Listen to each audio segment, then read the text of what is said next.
Hey, how's it going everyone? This is Brandon Bias from stock.xchg, and welcome to another Walkthrough Wednesday. For those of you that didn't already know, I've spent a majority of my last 3 weeks on vacation in California, which is why I haven't really been around to create and release tutorials for you guys. So I apologize for that, but you know, vacations are kind of necessary every now and again. But now that I'm back, I'm ready to make more tutorials for you guys and show you how to create some awesome stuff right here in Photoshop CC or, you know, whatever Photoshop you happen to have, you know, on your own computers. So anyway, what we're going to be creating this week is another recreation of a speed art video. In this case, it's this logo inspired by Stratzeh, I think that's Stratzeh, and it's created by Matt96X. And so as you can see, we've got a whole bunch of fun stuff going on here. We've got these cool little rings. We've got a logo right here in the middle. We've got a crazy looking aura going on in the background with some diamond plate and some shattered glass. There is a lot of images used in this. So if you want to download these images for your own use, I will give you a link to all of these images that I'm going to be using throughout the tutorial here. So be sure to check in the description for all those links if you want to follow along with everything that I do.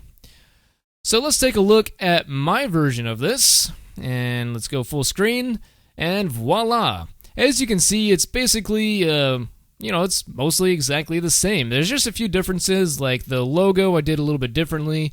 I wanted to throw in our insignia for the logo, but it didn't fit right, so I made this cool little upwards pointing arrow for some reason. And, of course, the aura is going to be a little bit different because I don't have the same, like, Nebula or whatever the heck he used. Either way, it's basically the exact same thing with some minor differences. So, if you can cope with that, then I think we're going to have some fun here. Before I get into the tutorial, I want to throw in some random ideas here for those of you that like to experiment around. When I showed this off to our fan creations group, I did have a user suggest that I throw in some lightning. So, this is what that looked like. Boom. Lightning all over the place. I think it looks pretty cool, huh? Now, unfortunately, I've already gone ahead and created a lightning tutorial in Photoshop, and I even show you how to create an action out of it, so I don't feel like doing that again. So just look in the description, click on the link to learn how to create some lightning, and then you guys can figure out how to add it into this project yourself. Should be pretty straightforward. So, this is going to be what we're focusing on in this tutorial. What do you say we finally get going, huh? So, let's start up our new document up here. And like usual, I'm going to go with 1920 by 1080 with a 72 pixels per inch resolution and a white background. And we will just hit OK and zoom in. So, the first thing we need to do is designate the center of our document. So, to do that, let's bring up our rulers by hitting Ctrl or Command R on the keyboard. And we'll just click and drag from the ruler off to the center until it snaps to 960 pixels, and we'll let go. And we'll do the same thing with the top ruler. We'll just drag it down until it snaps to the middle 540 pixels, and voila, we know where the center of our document is. So let's start off by double-clicking our background layer and renaming it BG, because I hate having a locked background. And let's go off to the left-hand side and select our ellipse tool. And for this, let's just click on that middle crosshair right there. And for this, we'll set a ellipse of 510 pixels. Whoops, I typed that wrong. 510 pixels by 510 pixels from the center and hit OK. And for the fill, let's change that to a 75% gray. That's 80%, so there we go. And if you want to type in the value, that's 555555, or however many fives that is, whatever. Get the idea. And so now we want to subtract from the center of the circle, so let's hold down the Alt key on our keyboard. That would be the Option key if you're on a Mac. And once again, we will click on those center crosshairs, but this time we'll do 460 pixels by 460 pixels from the center and click OK. And that should subtract that from the shape for us. And let's go ahead and apply a gradient overlay on top of this. And for this, we'll just set the blend mode to overlay with an opacity of 90% and hit OK. And now let's go to our path selection tool and click and drag to make sure that both ellipses are selected on our shape here. And we are going to duplicate this by hitting Ctrl or Command J on our keyboard. And so there you go, we have ellipse 1 copy in our layers panel here. And for this, let's just click and drag ellipse 1 copy below the original ellipse. And then let's open up the effects and double click the gradient overlay. And for this, we'll toggle the reverse and change the opacity down to 80%. And we'll click OK. And so now with ellipse 1 copy still selected, let's bring up the transform tool by hitting Ctrl or Command T on our keyboard. And let's click and drag one of these corners in while holding the Alt and the Shift key, so that way it scales from the center and it keeps the aspect ratio for us. And we're just going to scale this down so that it fits nicely within the original ellipse. So let's just see how much smaller we can get this before it starts showing the white beneath it. A little too much, and alright, so right there looks like it's going to have to be good, and we will hit the check mark up top to commit that transformation.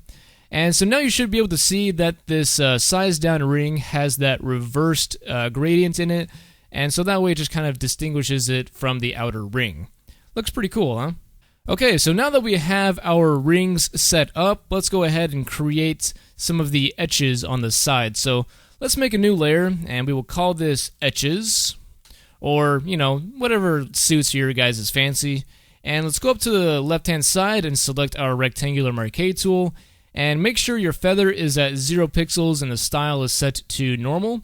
And let's zoom in on the top portion of the ellipse here, and you can either do that by using your zoom tool, or you can zoom in using your scroll wheel, which is something that you can enable by going to your preferences and enabling zoom with scroll wheel. Okie dokie. So let's just make ourselves a 1 pixel wide Marquee here, and we'll have it be the same height as our ellipse. And let's put this 1 to the right of our middle line here. So if you don't have black and white as your foreground and background color, just reset that by hitting the letter D on your keyboard. And after doing so, you can fill this in with white by hitting Control Backspace or Command Delete if you're on a Mac.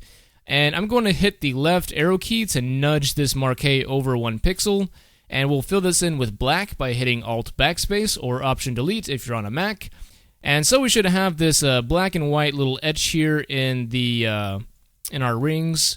And what we need to do is select both the black and the white portion of the etch here. So let's go over to our Etches layer and Control click the thumbnail for it. That would be a Command click if you're on a Mac. And we are going to use a shortcut Control Alt T or Command Option T if you're on a Mac. And what this will do is allow you to transform the black and the white selection here while making a duplicate of it. So what we're going to do is we're going to click and drag this sucker all the way down, and we're going to do so while holding the Shift key so that way it stays centered. And I'm going to make sure that this matches up like so. And if it's not the right size, you can simply click and drag the etch one more down and just kind of stretch it out a little bit. But before we commit this transformation, let's right click and flip this horizontally. So that way we have the white on the left, the black on the right. And let's commit that transformation with the check mark up top.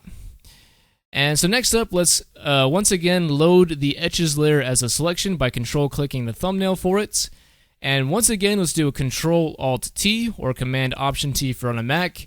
And let's click and drag on the outside and hold the Shift key until we have this rotated 90 degrees like so. And then once again, hit the little check mark to commit the transformation. Let's load up the Etches as a selection once more and do a Control Alt T, click and drag while holding Shift. This time we'll only do it to 45 degrees, and then we'll hit the check mark once again, and we'll hit Control or Command D to deselect. So let's just take a look at what this is looking like. Not too shabby. However, I do want to go to the opacity and dumb that down to maybe 68%, so that way those etches aren't quite so prominent.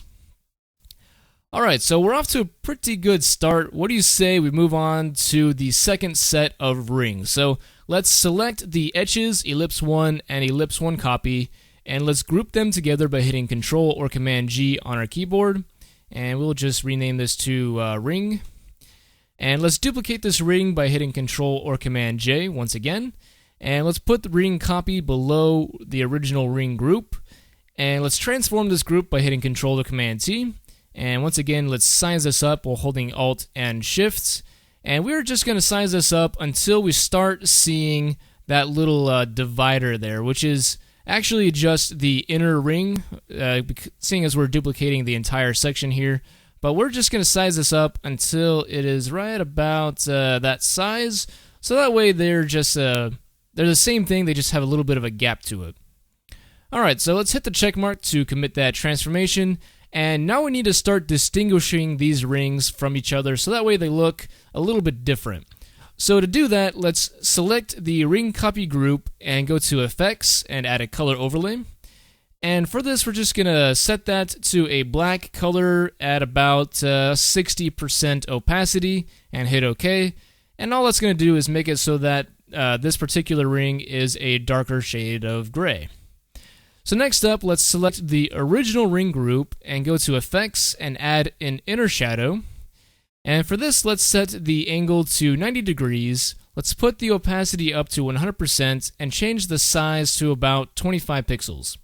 And if you want to, you can amp up the distance here, so that way the upper portion has a more intense shadow on it. So after you're done with that, just hit OK, and that will commit that for you. Alright, so now that we've distinguished the rings from one another, let's go ahead and add in the central part of the rings.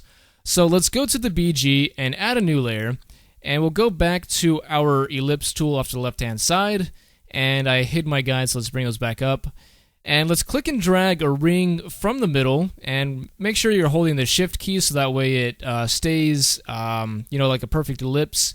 And we'll just do this until it fills in the center portion of our rings here. And let's change the fill of this to a 90% gray. So somewhere around there looks pretty good. And for this, all we're going to do is apply an inner shadow, if I could find it. There we go.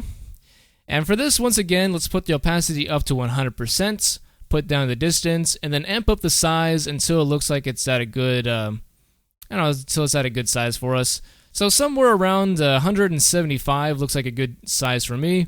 However, one problem that you seem to come across is that you end up with a lot of banding because there's not, that many shades of gray to make it nice and smooth. So if you really want to kind of smooth that out a little bit, it's not that big of a problem, but one thing that you can do is right-click the inner shadow effects and click Create Layer. And so that'll just separate the inner shadow into its own little, its own layer. And for this, we'll just go to Filter, and we'll go to Noise and choose Add Noise.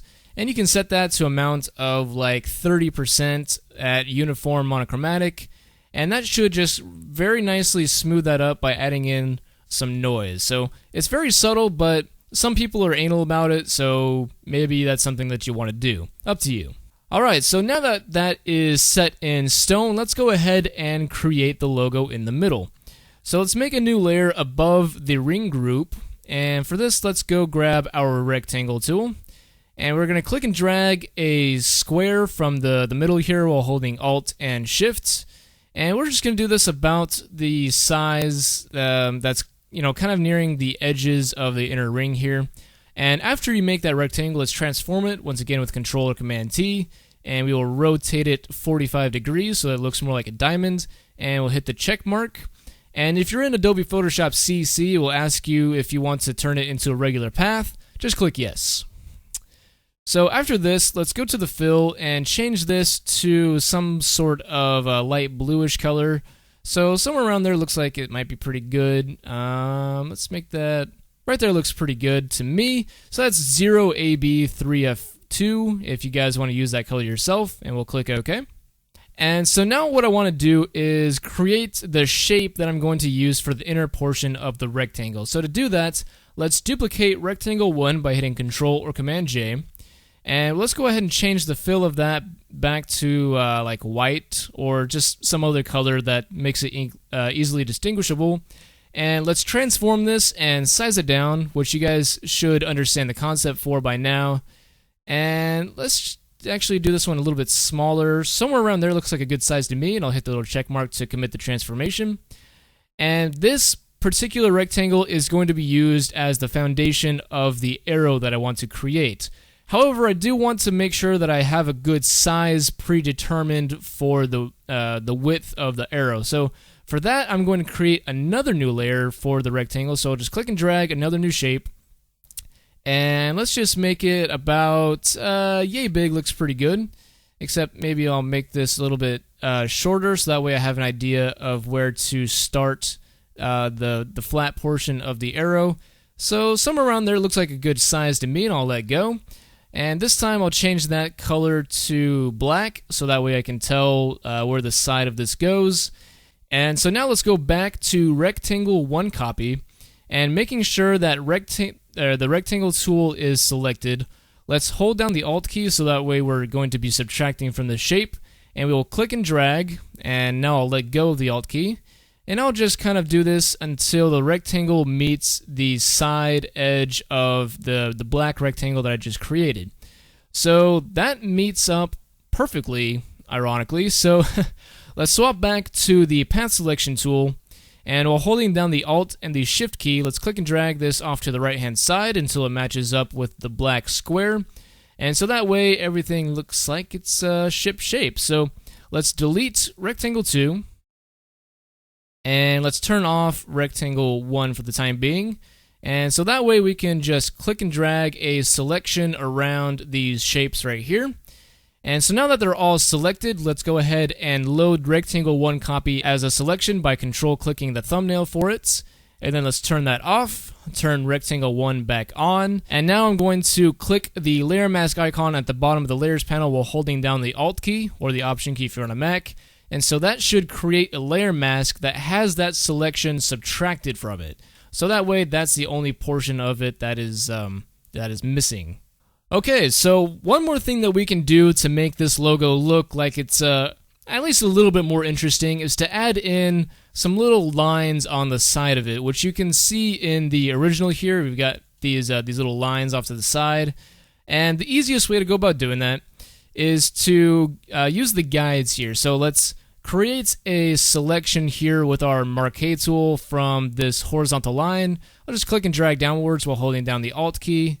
And I'll make it about yay tall and make sure that it's 1 pixel in width, which is pretty handy to figure out here in Photoshop CC or CS6. Kind of tells you the size of it as you're creating it. It's pretty nice. Alright, so let's start this off by putting the selection at the left-hand side of the middle guide here. And now I can click and drag this Marquee off to the left-hand side, and I can keep track of how many pixels I'm moving it over. In this case, I'm going to do maybe about 65 pixels, which looks like a good distance to me. Actually, let's do it a little bit more. So let's do right about there. So that should be 80 pixels out. Should be a good distance right about there. And so now I can fill that portion in with black on the mask to kind of delete it from our logo here. And let's just kind of put this back off to the side. This time we'll put it off to the right of that middle hand guide, and we'll click and drag this out to where it says 80 pixels, right about there. Fill that in with black as well on our layer mask, and that should subtract it all nice and pretty for us. Look at that, looking good. Okay, so now we've got the logo set up, we'll do one more thing and go to effects and add an inner glow onto it, and I can never remember where the heck it is. There we go, inner glow. And for this, we'll just set that to color dodge and set the color to a white color. And we'll just kind of put up the size a little bit. And that way it's a cool set of glow. Looking good. Alright, so now that we have our centerpiece basically finished, we can start focusing on the background. So I'm going to go ahead and hide the guides by hitting Control or Command semicolon. And I'm also going to delete rectangle 1 copy, seeing as I don't really need it anymore, and I can just rename rectangle 1 as our logo. So there we go, we got a nice little logo here. And actually, one thing I did forget to do, let's turn off the logo. Let's create a new layer, and let's put the logo above it real quick. And this is going to be called Blue Fill. And for this, let's swap over to our brush tool by hitting the letter B. And let's go to our foreground color and change that to a slightly darker shade of that blue that we've been messing with and hit OK. And for this, let's just, paint in blue. Whoops. Make sure your opacity for the brush is all the way up. And let's just kind of do this along the edge here. it'll kind of slightly brush up along the inner portion of the ring. That's completely fine. Don't really worry about it. So it doesn't need to be perfect. Just kind of paint it in until it looks good to you. And then we'll just set the blend mode of this to soft lights, and that will make it a cool blue color in the middle. And if you so choose, you can add in a layer mask and swap back to your brush tool and just kind of get rid of an inner portion of that blue ring. And so now when your logo's on top of it, you're going to have a cool little glow to it. So if you want to do that, looks kind of cool. And now we're ready to move on to the background. So let's select our background layer and invert it by hitting Control or Command I. And I'm pretty certain I don't need my rulers anymore, so I'm going to hit Control R to hide the rulers. And with the background layer selected, let's go to Effects and add a gradient overlay. And for this, let's set the opacity down to about 10%. Let's toggle the reverse and set the style to radial with an angle of about 30 degrees. So that should create an interesting little gradient in the background for us, and we'll hit OK. And now let's go grab our Diamondplate Texture, and we'll right-click, copy the image, swap back to Photoshop, and paste that with Control or Command V. And I want to desaturate this so that way it's it's not really full of color or anything. So we'll do that with Control Shift U or Command Shift U if you're on a Mac. And let's rename this Diamondplate before I forget. There we go. And let's bring up the transform tool with Control T. We'll size this down while holding the Shift key so that way it's keeping its proportions and all that. And we'll size it right about there. And let's commit to transformation. And all we're going to do is set this to a style or a blend mode of overlay. And so that should make it nice and subtle, but still there in the background for everyone to enjoy. Alright, so next up, let's add in some cool Nebula stuff. So let's swap back, and let's go find our Nebula that we're going to be using. I have so many tabs open. Here we go. Let's right-click, copy the image, and let's go back in and paste it. And let's set the blend mode of this to screen, and we can just rename this as Nebula. And for this, let's add in a layer mask real quick, swap to our brush tool, and just kind of get rid of some of those stars that we don't want along the edges. I mean, if you guys want to keep in the stars, that's completely up to you, but personally, I don't want to bother with it, so I'm going to get rid of some of them. Okie dokie, looking nice and good. Now let's select the original thumbnail for the Nebula layer here. And let's bring up the hue and saturation for this by hitting Control U or Command U if you're on a Mac. And for this, we're going to keep it nice and simple. Let's toggle the colorize, change the hue to 200, and put the saturation to about 75. Or actually, if you want, maybe you can amp that all the way up to 100. That actually does look a little bit better. So let's hit OK, and we're going to create a whole bunch of different nebulas and stuff. So while we're at it, let's put the nebula into a group by hitting Control or Command G, and we'll just call this Nebula Stuff. And let's select the original nebula here, and let's bring up the transform tool and just kind of move it around into what seems like a good spot. Somewhere around here looks like it looks pretty good to me. We'll hit the check mark up top. And let's duplicate this with Control or Command J, transform tool with Control T, move this around somewhere, and we'll kind of throw in some fun rotation. And maybe we'll flip this horizontally just because, why not? And let's put this a little more up top. Right there looks pretty good. We'll hit the check mark. And let's duplicate this one more time with Control J. This time we'll flip it vertically and we'll rotate it around, and we'll just kind of put this as, maybe we'll size it down just a little bit and put this as a little splash at the bottom. So with that, let's hit the check mark once more. There we go, we got something that looks pretty cool, but I might actually move the entire group down just a little bit because it seems a little biased towards the top end. Did you guys see that? I used my last name as a pun. I'm so clever.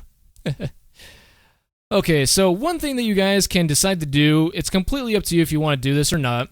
We can go to our adjustments panel and add a curves adjustment layer, and we're going to have this clip to the nebula that we added to, and let's add in a curves adjustment layer for each nebula. And once again, we'll clip that, and then we'll add in one more, and we'll clip that as well. And the reason we're doing this is to add in some different styles of contrasting to each of the nebulas. So, for example, let's take this one and just kind of darken it quite a bit, and then have it brighten up towards the end. And let's just kind of keep that right around there. And then we'll go to the second one. This time we'll focus on brightening it up, and we'll kind of keep the midtones about the same.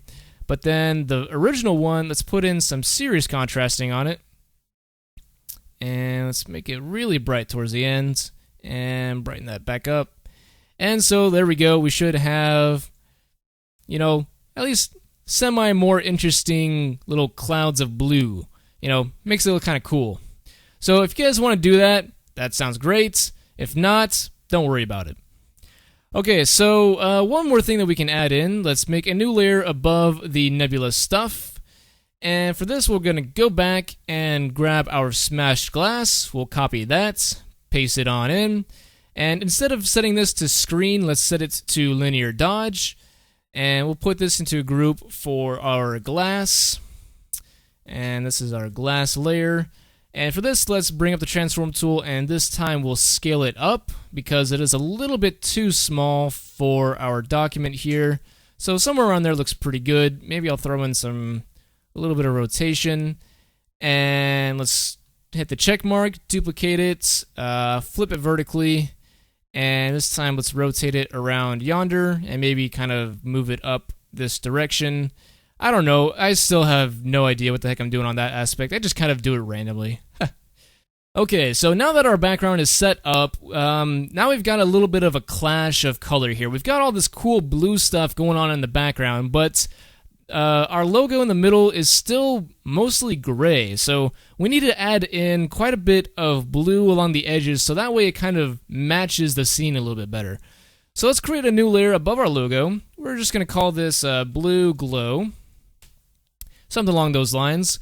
And let's go to our foreground color and try and brighten this up just a little bit. So somewhere right there might be a good color. Let's go down just a touch. I don't know. I'm still kind of randomly figuring this one out. Let's actually select the logo color as a base plate. We'll call that good. And once you've got a good color, just hit OK. And we'll fill in the blue glow layer with that by hitting Alt Backspace or Option Delete. And for this, let's set the blend mode to linear dodge. And I want to add in a black layer mask on this. So to do that, let's alt-click the layer mask icon at the bottom of the layers panel. That would be option-click if you're on a Mac. And with the layer mask selected, let's go back to our brush tool by hitting the letter B. Let's make sure white is our foreground color and set the opacity down to something like, I don't know, somewhere around the 10% area. It's still very, very experimental. And for this, all we're just going to do is go in and add in this little blue tint along the edge of the ring here. And if you want to make this a little bit more intense, you can. This is highly, experimental. There's really no, exact science on how to do it. It's just kind of like whatever you feel like doing at the time. And while we're at it, I want to add in a bit of this blue hue to the inner portion right here. So let's put down the opacity of my brush to more like 5%-ish. And let's add in this color on the inner side right here. Again, you don't really have to do this. It's just kind of something to add in more color onto it. And let's just keep going around. Alright, so now that we've got some color along the edges here, let's go ahead and add some more in on some random spots. For example, this upper right-hand portion looks really bright, so maybe what we'll do is add in a much more intense shade of blue by, persistently clicking and dragging onto the layer mask so that way it adds a lot more blue onto it. And so that way it looks like it's spilling a lot more onto that portion of the logo here. And we'll just kind of have some fun with this. Maybe we'll do it with like a really harsh line on the side here. Actually, what am I doing? I should just put up the opacity and call that good. Oh yeah, check that out. That looks sweet. Alright, so now let's try and do this somewhere else. Like maybe we'll have a little bit of light up here. You know, just kind of add that in. Maybe a little bit more over there. Just kind of add this in on random spots that look like they could use a little bit more color. This right here could definitely use a little bit more. Maybe I'll add in a nice big spot. And we'll also add in a little bit more down here as well. So just kind of add in little random hints of blue around the edge, just so that way it looks like it's blending a little bit more with the background there. And that doesn't look so great. We'll undo that. Alright, so have fun with that. Obviously it's, you know, random, experimental. It's just a chance for you guys to dabble with it randomly. And now we can start adding in some of those bluest streaks of light. So once again, we're going to swap back here. Let's go ahead and grab some glass bullet holes real quick. Let's use this one first. We'll copy the image. And let's see where I want to put this. I think I'm just going to do it right below the blue glow layer. So let's make a new layer. And we'll paste in our color, or not our color, but our glass. And we'll put that to a blend mode of screen.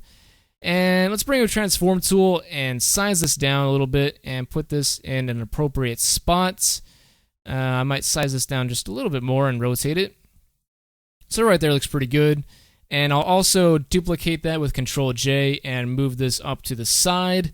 And of course I'll kind of spin this around so that way it's a little bit different. Right there should be pretty decent. Okay, I like it. Now let's make sure that we know that both of these are the, I don't know if I want to call it bullet hole, but we'll call it a glass hole on both of those. There we go. And we'll swap back, go to our cool little aura here, and we'll paste that into our document. And let's bring up the transform tool once again. We'll rotate this 45 degrees. Maybe we'll scale it up a little bit and stretch it out. And let's just see how this looks from right about here. Maybe I'll scale it down just a little bit more. And right there looks like it's not too bad of a size, so I'll check mark that. Let's set this to a blend mode of screen. Oops, I need to set that to screen and hit enter apparently. And I want to make sure that this kind of matches up with the bullet hole, so let's put this right around there to where it covers up that whole entry right there. And let's bring up a layer mask for this and go back to our brush tool with black as our foreground color. And of course, the opacity at 100%. And we're simply just going to mask away some of the edges there. And we'll just do something like that. So just so that way it looks like it is, you know, just entering that little part of the bullet hole. So once that looks good enough for you, let's go ahead and select the original thumbnail for our, I don't even know what to call this, glowing streak, something like that. And for this, let's bring up the hue and saturation with Control or Command U. Once again, we'll colorize it to a hue of 200, and let's put the saturation to about 75. Let's see what 100 looks like. Maybe we'll try like 80. Okay, it looks pretty decent, and we'll hit OK.